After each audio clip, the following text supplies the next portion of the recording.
হঠাৎ করে মায়ের বাড়িতে চলে আসলাম। মা দুদিন আগে অসুস্থ ছিল, প্রেশারের চাপ বেড়ে গেছে, শরীর দুর্বল, মাথা ঘুরে পড়ে গিয়েছে।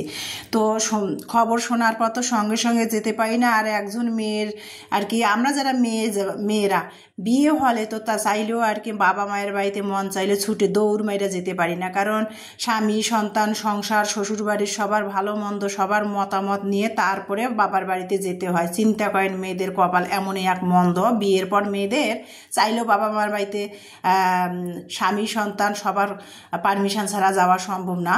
বিশেষ করে আমরা বাঙালি মেয়েরা সবারই এরকম। তো যাই হোক, তারপরে কিন্তু ইলমার বাবা আসলো, দুই মেয়ের স্কুল কোচিং বন্ধ, তো তারপরে 4 জন মিলে আমরা দিনাজপুর থেকে সৈয়দপুর মেল ধরে চলে আসলাম। এসে আর কি, আর আমাদের সৈয়দপুর তো বিশাল বড় আর কি শুটকির আড়ত সৈয়দপুর টার্মিনালে, তো সেখান থেকে ভাবলাম যে একটু শুটকিও নেই। তো শুটকি নিলাম, লোট্টা মাছের শুটকি না, আর মানে 1200 টাকা কেজি, তো হাফ কেজি লোট্টা মাছের শুটকি নিয়েছি, আর একটা সামুদ্রিক মাছের শুটকি নিয়েছিলাম, সেটা আবার 250 টাকা কেজি, সেটাও হাফ কেজি নিয়েছি। নিয়ে তারপরে মায়ের বাড়িতে আসলাম। মা তো বসে আছে, আর আমার চাচিকে ডেকে নিয়ে আসছে। আমার চাচি রান্না বান্না করতেছিল, আর আমার বোন আমার কথা শুনে আবার চলে আসলো দেখা করার জন্য।